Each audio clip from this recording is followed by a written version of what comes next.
Nunca pensé que llegaría a este punto de mi vida. Sentada aquí, en esta cocina que se siente demasiado grande para una sola persona, mirando las facturas que no puedo pagar, todavía me pregunto en qué momento exacto perdí todo. No hablo solo del dinero. Hablo de la dignidad, de la confianza, de la certeza de que mis propios hijos jamás me harían daño. Pero aquí estoy, a mis 63 años, viviendo con menos de lo que necesito para sobrevivir, porque mi hijo, mi propio hijo, me robó mi futuro con una sola firma. La mañana comienza siempre igual. Me despierto antes del amanecer, no porque quiera, sino porque el cuerpo ya no me deja dormir más de 4 o 5 horas. El colchón cruje bajo mi peso cuando me siento al borde de la cama. Mis rodillas protestan. Todo protesta a esta edad. Camino descalza hasta la cocina, sintiendo el frío de las baldosas bajo mis pies. Preparo café, pero ya no el café bueno que solía comprar. Ahora es el más barato del supermercado, ese que sabe a agua sucia pero que al menos es caliente. Me siento en la misma silla donde he desayunado durante 30 años, la que está junto a la ventana. Afuera, el barrio despierta lentamente. Escucho a los vecinos salir a trabajar, el sonido de motores encendiéndose, puertas que se cierran. Yo solía ser parte de ese ritmo. Levantarme, prepararme, salir al mundo con propósito. Ahora solo observo desde esta ventana, como un fantasma en mi propia vida. La casa está llena de silencio. Un silencio que pesa, que se mete en los rincones y se queda ahí, recordándome que estoy sola. Las paredes guardan ecos de risas que ya no existen. De voces que ya no me llaman. De una familia que se desintegró tan lentamente que no me di cuenta hasta que ya era demasiado tarde. Tengo 3 hijos. O tenía, dependiendo de cómo se mire. Roberto, el mayor, vive en otra ciudad con su esposa y sus 2 hijos. Me llama una vez al mes, conversaciones breves donde pregunta cómo estoy pero nunca escucha realmente la respuesta. Daniela, mi única hija, se mudó al extranjero hace 5 años.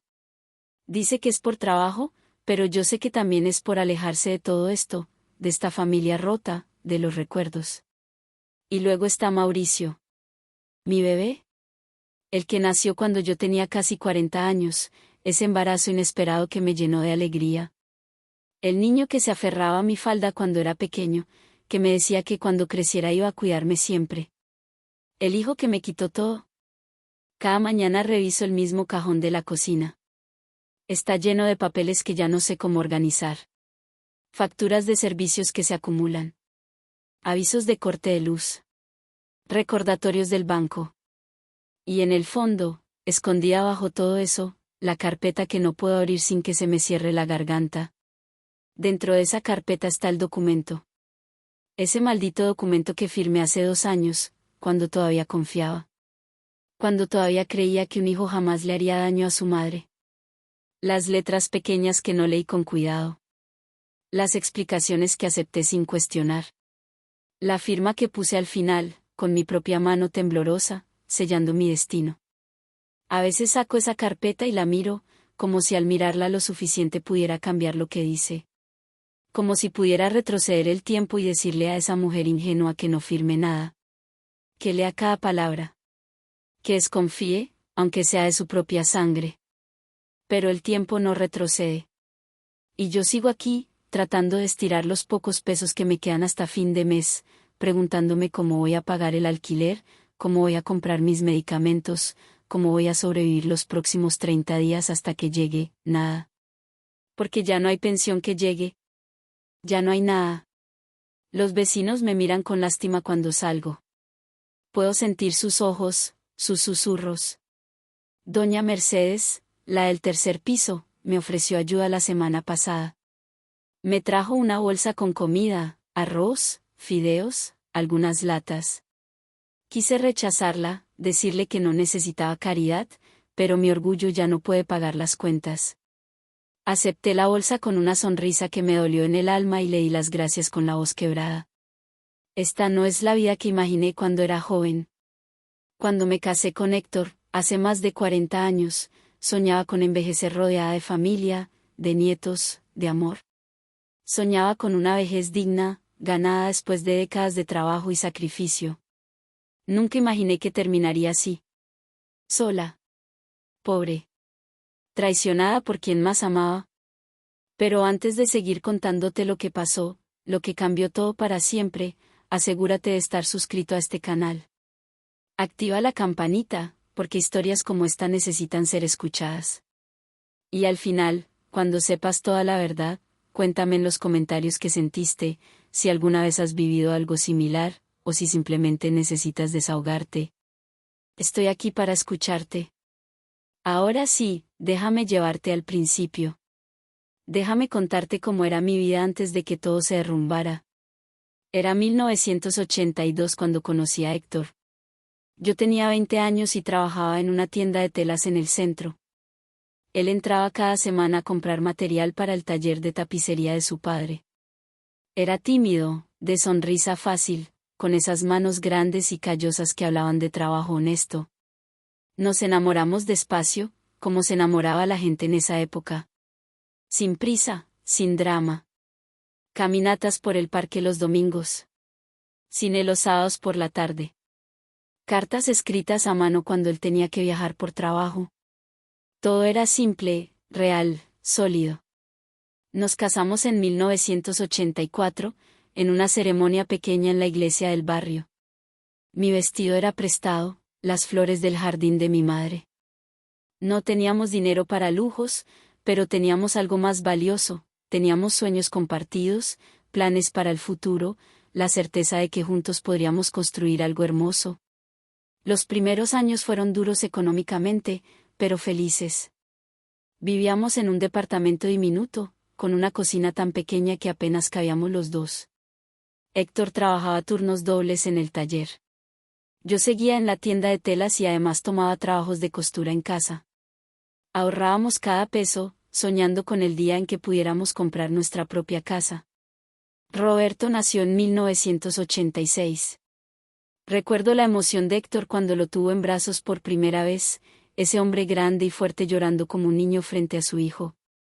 Juramos que le daríamos todo, que nunca le faltaría nada, que sería feliz. 2 años después llegó Daniela.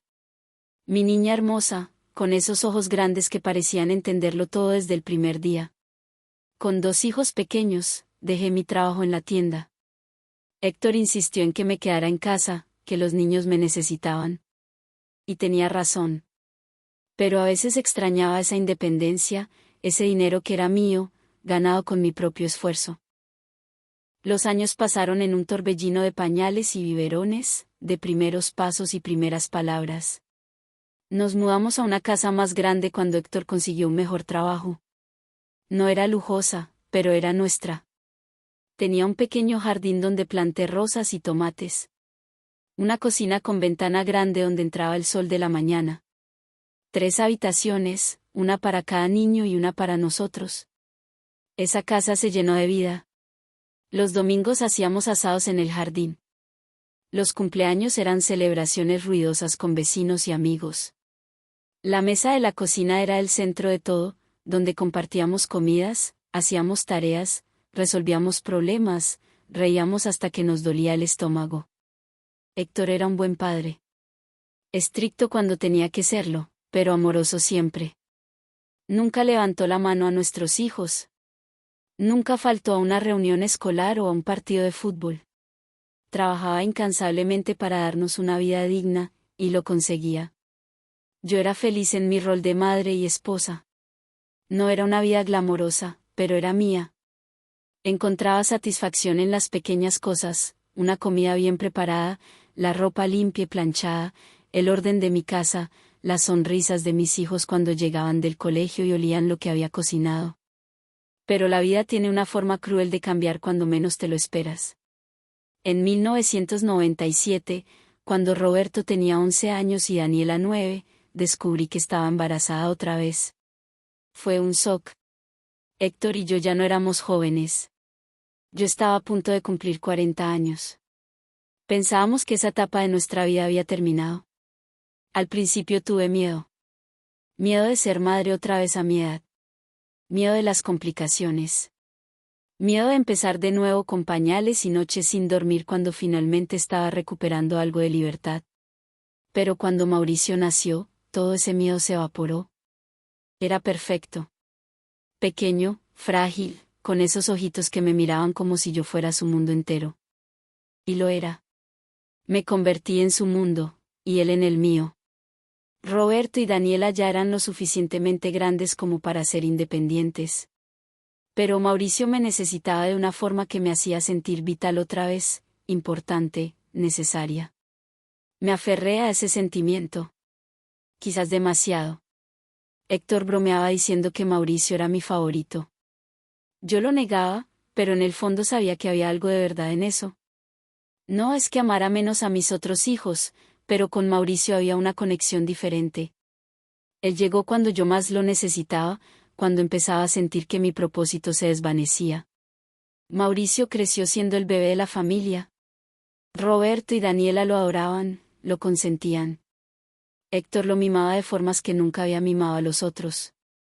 Y yo le di todo. Todo mi tiempo, toda mi atención, todo mi amor. Quizás ese fue mi primer error. Darle tanto que nunca aprendió a valorarlo. Los años de la infancia de Mauricio fueron dulces. Era un niño cariñoso, pegado a mí todo el tiempo. Me ayudaba en la cocina, me seguía por la casa, me contaba todos sus secretos. Cuando tenía pesadillas, corría a mi cama. Cuando estaba triste, solo yo podía consolarlo. Yo vivía para él. Cocinaba sus comidas favoritas. Le compraba los juguetes que quería, aunque tuviéramos que ajustar el presupuesto. Lo defendía cuando Héctor quería ser más estricto. Era mi bebé, mi último hijo, y sentía que tenía que protegerlo del mundo. Roberto se fue de casa cuando tenía 23 años. Consiguió un trabajo en otra ciudad y se mudó sin mirar atrás. Daniela se fue poco después, primero a la universidad y luego al extranjero. Sus partidas dolieron, pero las entendía. Era natural. Los hijos crecen y se van. Pero Mauricio se quedó. Y yo me aferré a esa permanencia como un salvavidas. Cuando Héctor murió en el 2015, mi mundo se partió en dos. Fue repentino, un infarto masivo mientras dormía. Me desperté esa mañana y él ya no estaba. Así de simple, así de devastador. 41 años juntos, terminados en un instante. Los meses después de su muerte son un borrón en mi memoria. Recuerdo el funeral, la gente dándome el pésame con palabras que no significaban nada. Recuerdo las noches interminables, despertándome y buscándolo en la cama, olvidando por un segundo que ya no estaba. Recuerdo el silencio de la casa, ese silencio que antes llenaba su presencia. Roberto vino al funeral pero se fue 2 días después. Daniela se quedó una semana, pero tenía que volver a su vida. Y Mauricio estaba ahí, pero de una forma extraña, distante. Tenía 23 años y acababa de perder a su padre, pero parecía más molesto que triste, como si la muerte de Héctor fuera un inconveniente en su vida. Eso debió ser una señal de alerta. Pero yo estaba demasiado sumida en mi propio dolor para verlo. Después del funeral, la realidad financiera me golpeó como un puño en el estómago. Héctor había sido el sostén de la familia durante décadas. Yo había trabajado esporádicamente, haciendo costuras aquí y allá, pero nunca había tenido un empleo formal con aportes jubilatorios suficientes. Descubrí que Héctor había dejado algunos ahorros, no muchos, pero suficientes para mantenerme a flote por un tiempo. También estaba la pensión por viudez que me correspondía, un monto modesto pero que, sumado a mis pequeños ingresos por costuras, me permitiría vivir con dignidad. Mauricio seguía viviendo conmigo. Trabajaba a veces, en empleos temporales que nunca duraban más de unos meses. Decía que estaba buscando su camino, que necesitaba tiempo para descubrir qué quería hacer con su vida. Yo lo entendía, o eso creía. Le daba dinero cuando lo necesitaba. Le preparaba sus comidas. Le lavaba su ropa. Seguía siendo su madre, cuidándolo como si todavía fuera un niño. Los primeros años de viudez fueron difíciles pero manejables. Aprendí a vivir sola, aunque Mauricio estuviera en la casa. Aprendí a tomar decisiones sin consultar con nadie. Aprendí que el dolor no desaparece, solo se vuelve más manejable con el tiempo. Pero había algo que no estaba bien. Algo que yo no quería ver. Mauricio empezó a cambiar. O quizás siempre había sido así y yo simplemente no lo había notado. Se volvió más exigente, más irritable. Si la comida no estaba lista cuando él llegaba, se enojaba. Si le pedía que ayudara con algo en la casa, ponía excusas. Si le preguntaba sobre su trabajo o su vida, me respondía con monosílabos o directamente me ignoraba. Empecé a notar que desaparecía dinero. Pequeñas cantidades al principio, que yo atribuía a mi mala memoria. Pero luego fueron cantidades mayores. Cuando le pregunté, se enfureció. Me acusó de no confiar en él, de tratarlo como un ladrón. Lloró, me pidió perdón, me juró que nunca volvería a pasar. Y yo le creí. Porque era mi hijo. Porque no podía imaginar que me mintiera. Porque la alternativa era demasiado dolorosa de considerar. Las cosas empeoraron gradualmente. Mauricio traía amigos a la casa, gente que yo no conocía, que me miraba con desprecio cuando les pedía que bajaran la música. Llegaba tarde, a veces no llegaba en absoluto, y cuando yo preguntaba dónde había estado, me decía que no era asunto mío. Yo trataba de hablar con él, de entender qué estaba pasando. Pero cada conversación terminaba en gritos, en portazos, en días de silencio tenso donde caminábamos por la casa evitándonos. Roberto me llamó un día y me dijo que tenía que poner límites, que Mauricio me estaba usando. Me enojé con él. Le dije que no entendía, que Mauricio estaba pasando por un momento difícil, que yo era su madre y mi trabajo era apoyarlo. Roberto suspiró y me dijo que hiciera lo que quisiera, pero que no lo llamara cuando las cosas salieran mal. Daniela fue más directa. Me dijo que Mauricio era un manipulador, que siempre lo había sido, que yo lo había malcriado tanto que ahora no sabía cómo funcionar en el mundo real. Me dolió escucharla. Corté la llamada y no hablé con ella durante meses. Ahora me doy cuenta de que tenían razón. Pero en ese momento, yo estaba ciega. Ciega por el amor. Ciega por la necesidad de creer que mi hijo era bueno, que me amaba, que jamás me haría daño. Fue en el 2018 cuando Mauricio vino a mí con una propuesta. Tenía 31 años y finalmente, decía, había encontrado su camino. Quería poner un negocio, un pequeño taller de reparación de celulares. Tenía todo planeado, me mostró papeles, números, proyecciones. Solo necesitaba capital inicial. Le pregunté cuánto. Me dijo una cifra que me hizo tragar saliva. Era casi todo lo que me quedaba de los ahorros de Héctor. Le dije que era demasiado, que ese dinero era para emergencias, para mi vejez. Mauricio me miró con esos ojos que conocía tan bien, los mismos ojos del niño que se aferraba a mi falda. Me dijo que era una inversión, que me devolvería el dinero con intereses, que finalmente podría cuidarme como siempre había prometido. Me dijo que confiara en él, que era su oportunidad de demostrar que podía ser alguien. Y yo, Dios me perdone, le creí. Le di el dinero. Vi cómo lo contaba con manos temblorosas, cómo me abrazaba y me prometía que no me arrepentiría. Me sentí bien en ese momento. Sentí que finalmente estaba haciendo algo útil, ayudando a mi hijo a construir su futuro. El negocio nunca se materializó. O si lo hizo, nunca había evidencia de ello. Cuando preguntaba, Mauricio me decía que las cosas iban lentas, que había complicaciones, que necesitaba más tiempo. Pasaron meses. El dinero nunca regresó. Empecé a preocuparme por mi situación financiera. Los ahorros se habían agotado. Solo tenía mi pensión y lo poco que ganaba con costuras. No era suficiente. La casa necesitaba reparaciones que no podía pagar. Los medicamentos que necesitaba para mi presión arterial eran cada vez más caros. Fue entonces cuando Mauricio llegó con la solución. Era una tarde de marzo, recuerdo el calor sofocante, el zumbido del ventilador que apenas movía el aire. Mauricio llegó con una carpeta bajo el brazo y una sonrisa que no había visto en meses. Me sentó en la mesa de la cocina, la misma mesa donde habíamos compartido tantas comidas, tantas conversaciones. Abrió la carpeta y sacó varios papeles.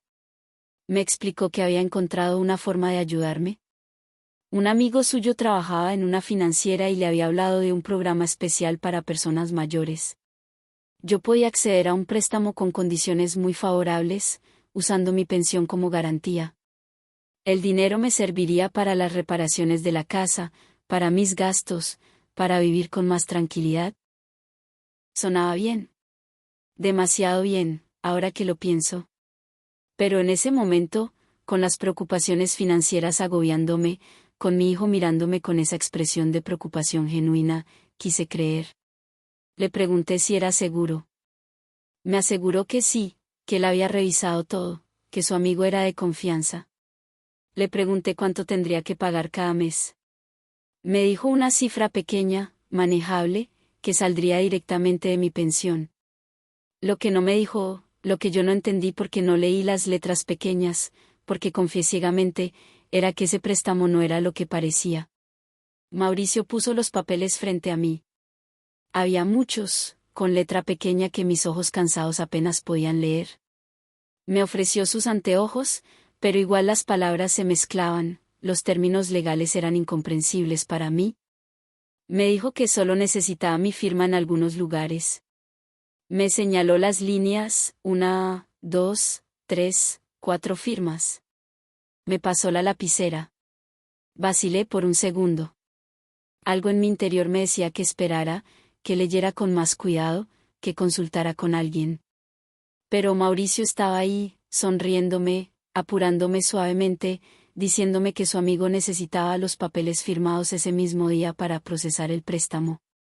Tomé la lapicera. Sentí su peso en mi mano. Miré a mi hijo, buscando en sus ojos alguna señal de que podía confiar. Él me sonrió, me puso la mano en el hombro. Dijo, solo firma aquí, mamá. Y yo firmé. Firmé mi nombre en esas líneas, una tras otra, sin entender realmente qué estaba firmando. Firmé porque era mi hijo quien me lo pedía. Firmé porque estaba cansada, preocupada, vulnerable. Firmé porque todavía creía que él me amaba, que jamás me haría daño. Esa firma cambió todo. Los primeros meses no noté nada extraño. Mi pensión seguía llegando cada mes, aunque el monto parecía un poco menor. Cuando le pregunté a Mauricio, me dijo que era el descuento del préstamo, que era normal. Asentí, confiando en su explicación. Pero luego el monto empezó a disminuir más. Y más. Hasta que un mes, cuando fui al banco a retirar mi pensión, me dijeron que no había nada. Que mi cuenta estaba en cero. Pensé que era un error. Le expliqué a la empleada que debía haber un problema, que mi pensión siempre llegaba el día 5 de cada mes. Ella revisó su computadora con expresión seria y me pidió que esperara. Volvió con un gerente. Me llevaron a una oficina privada. Y ahí, con voz profesional pero no sin compasión, me explicaron la verdad. Yo no había firmado papeles para un préstamo. Había firmado la cesión completa de mi pensión. Había transferido legalmente el derecho a cobrar mi pensión a un tercero. Y ese tercero, según los documentos, era una empresa fantasma que probablemente ni siquiera existía. Mi pensión, todo el dinero que me correspondía por los años de trabajo de Héctor, por mi viudez, estaba siendo desviada a una cuenta que yo no controlaba. Y legalmente, porque yo había firmado esos papeles, no había nada que pudiera hacer. El mundo se detuvo en ese momento. Las palabras del gerente llegaban a mis oídos pero no tenían sentido. Era imposible. Yo no había firmado algo así. Yo solo había firmado para un préstamo. Mauricio me lo había asegurado. Llegué a casa temblando. Mauricio no estaba. Busqué la copia de los papeles que supuestamente me había dado, pero no estaban por ningún lado. Llamé a su celular 1, 2, 10 veces. No contestaba. Esperé toda la noche. No vino. Cuando finalmente apareció 2 días después, lo enfrenté. Le mostré lo que el banco me había dicho. Le exigí explicaciones. Mauricio me miró con una expresión que nunca había visto en él. Fría. Calculadora. Sin rastro del niño que yo había criado. Se encogió de hombros y me dijo que yo había firmado. Que no era su culpa si yo no había leído lo que firmaba. Que él me había dado una oportunidad de ayudar a la familia y yo la había tomado. No entendía qué estaba diciendo. ¿Qué familia? ¿Qué ayuda? Le grité que me devolviera mi pensión, que deshiciera lo que había hecho. Se rió. Una risa amarga, cruel, que me heló la sangre. Me dijo que el dinero ya no existía, que se había usado para pagar deudas que él tenía, deudas que yo ni siquiera sabía que existían.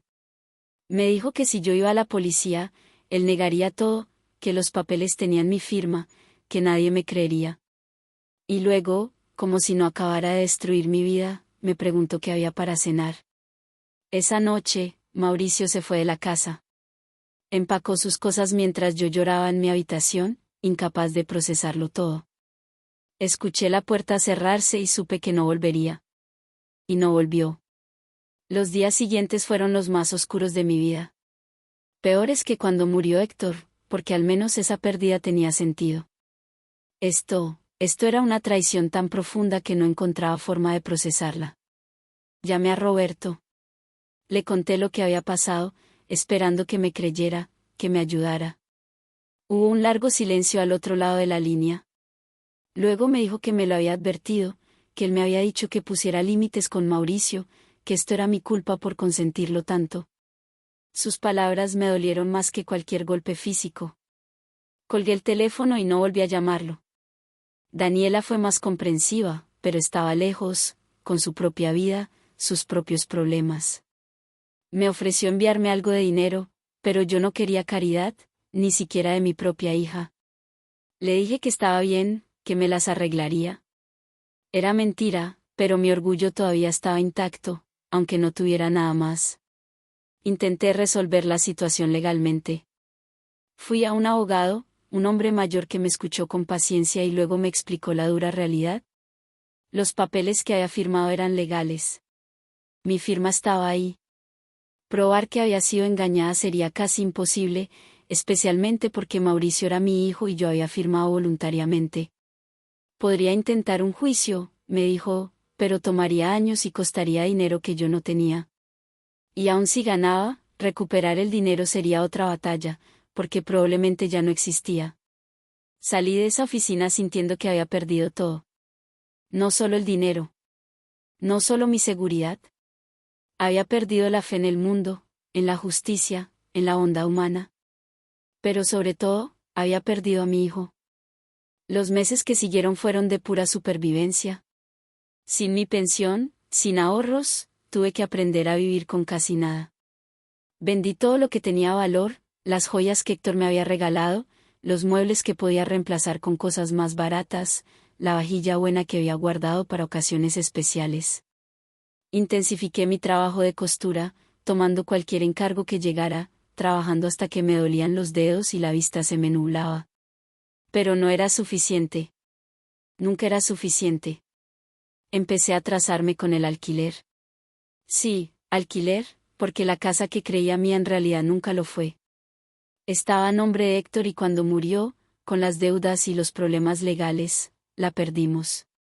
Tuve que mudarme a este departamento pequeño, en un edificio viejo, en un barrio que se deteriora cada año. Dejé de comprar mis medicamentos. La presión arterial podía esperar, pensaba, cuando tenía que elegir entre pastillas y comida. Mi salud empezó a deteriorarse. Subí de peso por comer mal, pura harina y azúcar porque era lo más barato. Mis rodillas empeoraron. Mi vista también. Había días en que no salía de la cama. No por pereza, sino porque no veía el punto. ¿Para qué levantarme si no tenía dónde ir, nada que hacer, nadie que me esperara? Los vecinos empezaron a notar mi situación. Algunos ofrecían ayuda de formas discretas, una bolsa de comida dejada en mi puerta, una invitación a comer que parecía casual pero que yo sabía que era caridad disfrazada. Otros simplemente me evitaban, como si la pobreza fuera contagiosa. Perdí amistades. Las pocas amigas que me quedaban de mi vida anterior se fueron alejando. No las culpo. Yo me había convertido en una persona amarga, resentida, que solo hablaba de sus problemas. Nadie quiere estar cerca de ese tipo de energía. Me volví invisible. Una mujer mayor más, de las miles que hay en esta ciudad, que sobreviven con lo mínimo, que cargan bolsas pesadas en el colectivo, que cuentan monedas en el supermercado, que viven en la periferia de una sociedad que ya no las ve. Pero lo peor no era la pobreza material. Era la pobreza emocional. La soledad absoluta. El saber que mis propios hijos me habían abandonado. Que Mauricio me había usado y descartado. Que Roberto me culpaba. Que Daniela, aunque cariñosa, estaba demasiado lejos para importar realmente. Había noches en que me despertaba llorando, sin siquiera recordar que había soñado. Noches en que me sentaba en la oscuridad de este departamento y me preguntaba si valía la pena seguir. Si alguien notaría si un día simplemente dejaba de existir. Pero algo en mí se resistía a rendirse. Quizás era terquedad. Quizás era el último vestigio de dignidad. O quizás era simplemente que no sabía cómo rendirme, después de toda una vida de luchar. Pasaron 2 años así. 2 años de apenas sobrevivir, de vivir día a día, de no planear más allá de la próxima comida.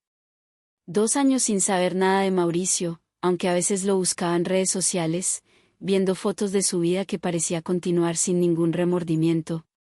Y entonces, hace 3 meses, algo cambió. Recibí una carta. No era común recibir correo, así que cuando vi el sobre en mi buzón, mi corazón se aceleró. Lo abrí con manos temblorosas. Era de un abogado. Pero no cualquier abogado. Era el abogado de Héctor, el que había manejado su testamento años atrás. La carta decía que necesitaban verme urgentemente, que habían descubierto algo relacionado con la herencia de mi esposo. No entendía. La herencia de Héctor se había resuelto hace años. No había quedado nada, o eso me habían dicho. Pero la carta insistía en que fuera a su oficina, que había información importante que debía conocer. Fui, más por curiosidad que por esperanza. El abogado, el señor Ramírez, era un hombre de unos 70 años, con esa elegancia antigua que ya no se ve. Me recibió con amabilidad y me ofreció café, que acepté porque hacía días que no tomaba café de verdad. Me explicó que habían estado revisando archivos antiguos, organizando su oficina antes de retirarse, cuando encontraron una discrepancia en el caso de Héctor. Había una propiedad, un pequeño terreno en las afueras de la ciudad, que había sido registrado a nombre de Héctor pero que nunca se había incluido en el inventario de la herencia. Mi corazón empezó a latir más rápido. Una propiedad. Un terreno. Eso podía significar dinero, una forma de salir de este pozo. Pero el señor Ramírez levantó la mano, como anticipando mi emoción. Me dijo que había un problema. Ese terreno había sido vendido hace 2 años. Y la venta había sido procesada con documentos que llevaban mi firma.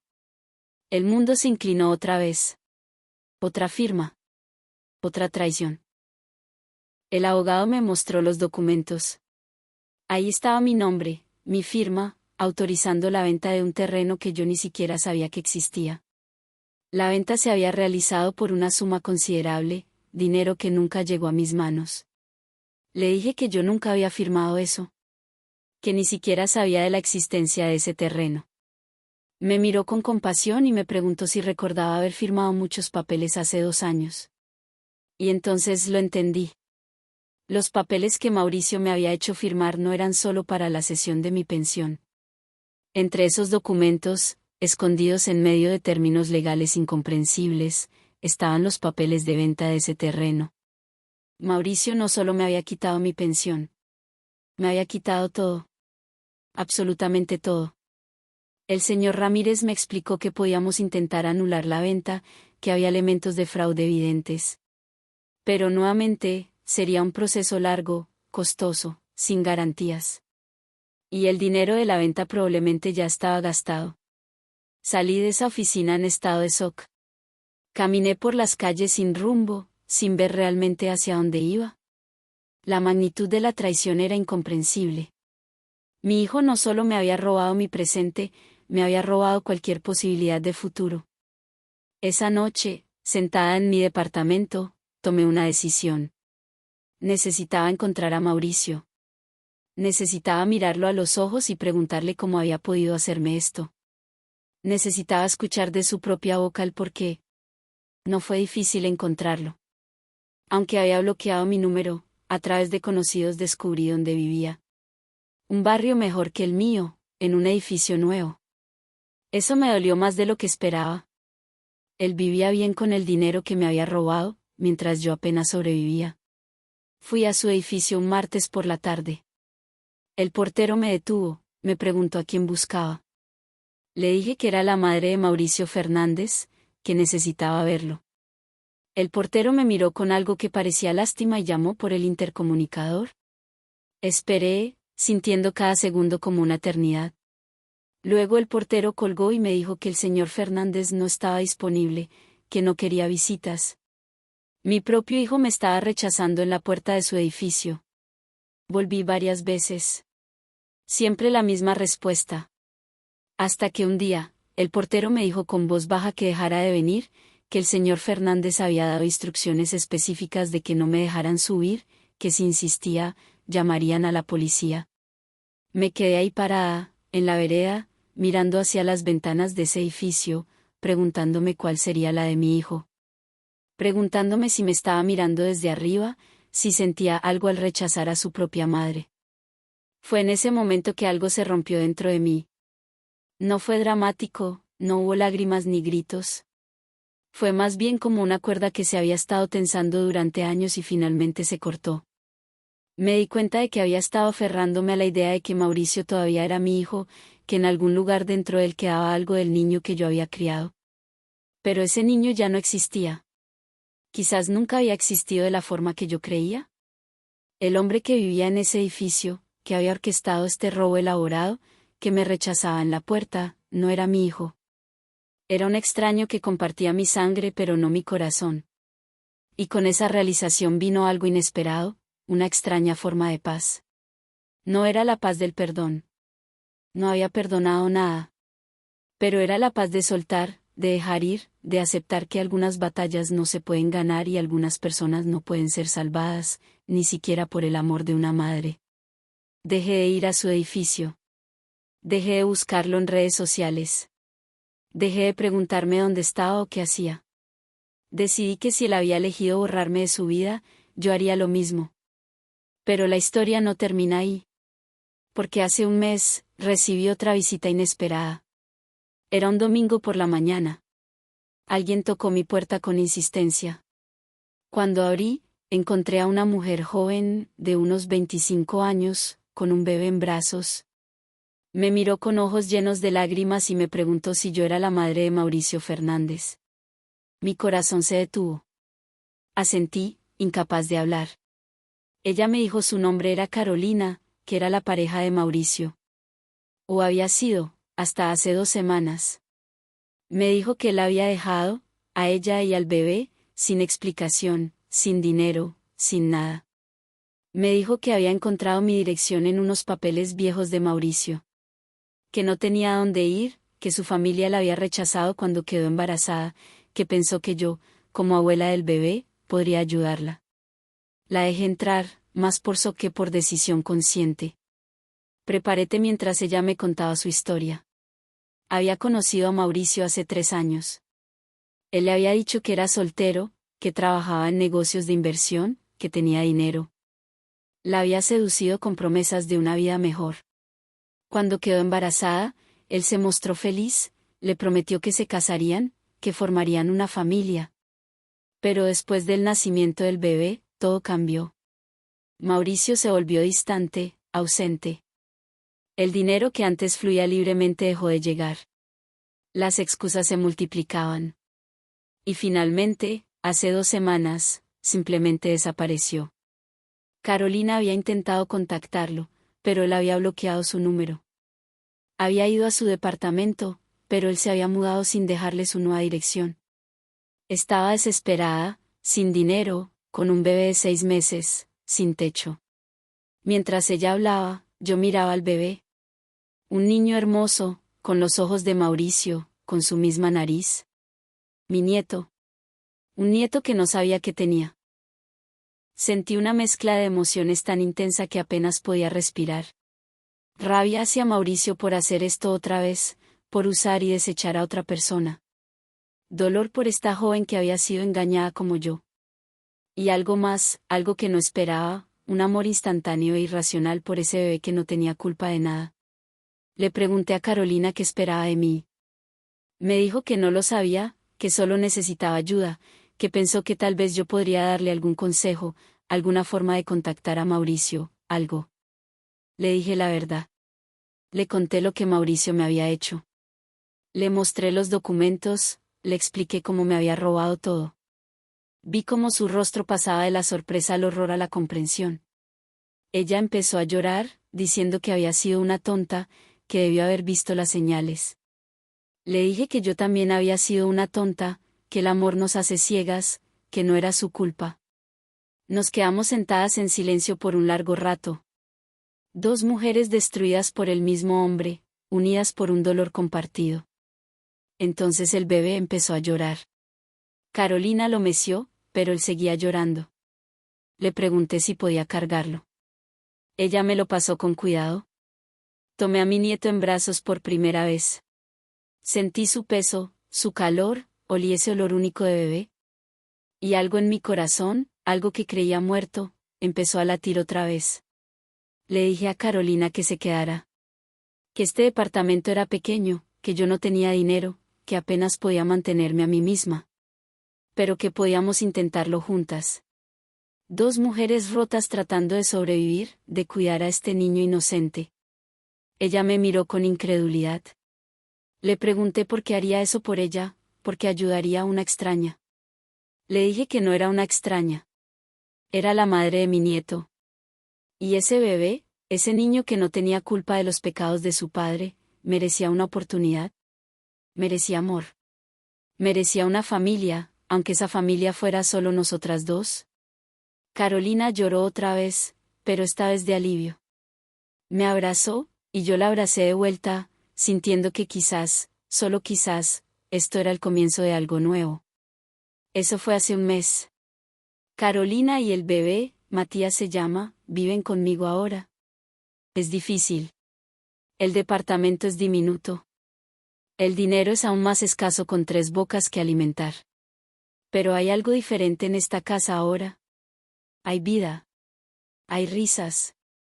Hay el llanto de un bebé que necesita ser alimentado, cambiado, amado. Hay conversaciones en la madrugada mientras Matías no puede dormir.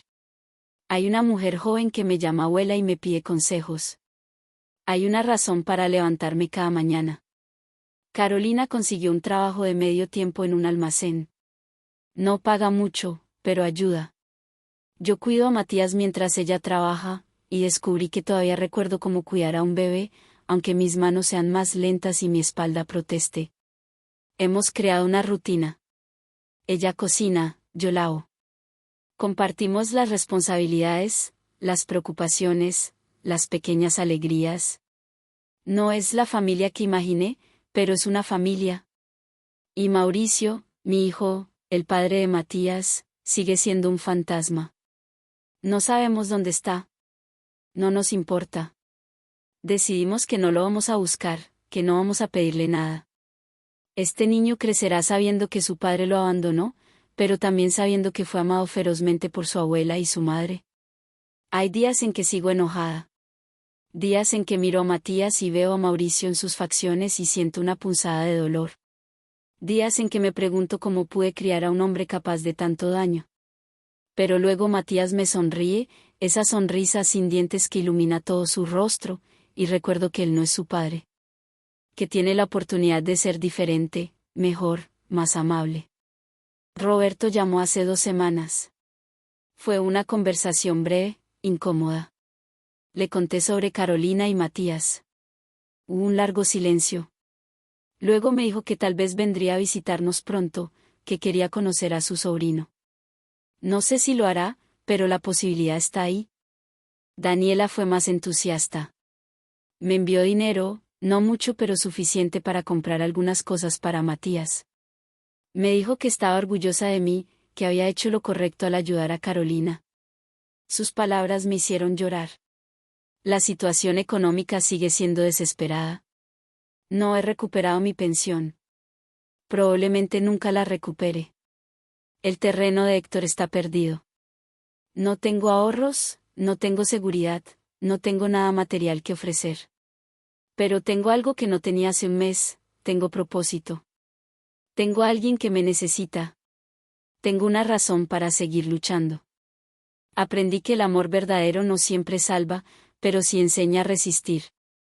Que el perdón no significa olvidar, sino soltar el veneno que nos mata por dentro. Que la traición duele más cuando viene de quien juramos proteger.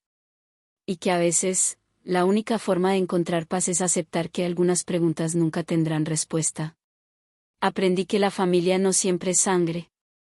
Que a veces la familia son las personas que eliges, las que se quedan cuando todos los demás se van. Carolina no es mi hija de sangre, pero es mi hija del corazón. Matías no nació de mí, pero es mío de todas formas. Aprendí que la vejez no es solo pérdida. También puede ser ganancia, si tienes los ojos abiertos para verlo. Perdí a un hijo, pero gané una familia diferente. Perdí mi seguridad financiera, pero gané una claridad sobre lo que realmente importa. Y aprendí que el dolor no te destruye si no lo dejas.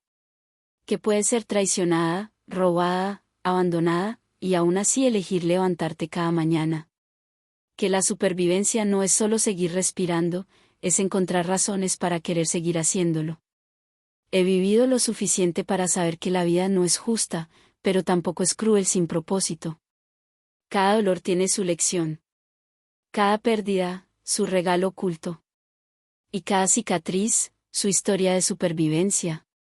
Si llegaste hasta aquí, si escuchaste toda mi historia sin juzgarme, gracias. Gracias por darme el espacio para desahogarme, para sanar un poco más con cada palabra compartida. Ahora te pido algo, cuéntame tu historia en los comentarios. ¿Has vivido una traición similar? ¿Has perdido todo y tenido que empezar de nuevo? ¿Has descubierto que la familia no siempre es quien esperas? No estás solo. Yo estoy aquí, y esta comunidad está aquí, para escucharte sin juicio. Dale like a este video si sentiste algo, si mi historia tocó alguna parte de tu corazón. Compártelo con alguien que necesite saber que no está solo en su dolor. Y suscríbete, porque seguiré contando historias reales de personas reales que han sobrevivido lo imposible. Recuerda, el dolor es inevitable, pero el sufrimiento eterno es opcional. Podemos elegir sanar. Podemos elegir seguir adelante. Podemos elegir contar nuestra historia y, al hacerlo, liberar un poco del peso que llevamos. Te mando un abrazo, donde quiera que estés. Y espero leerte en los comentarios. Porque al final, después de todo lo que perdí, después de todas las traiciones y el dolor, descubrí algo que nadie puede quitarme, descubrí que soy más fuerte de lo que creía, que puedo amar después de ser destruida, y que mientras tenga aliento en mis pulmones y un niño que necesite mis brazos, tengo una razón para seguir adelante. Y eso es más valioso que cualquier pensión, que cualquier terreno, que cualquier seguridad material. Eso es lo único que realmente importa.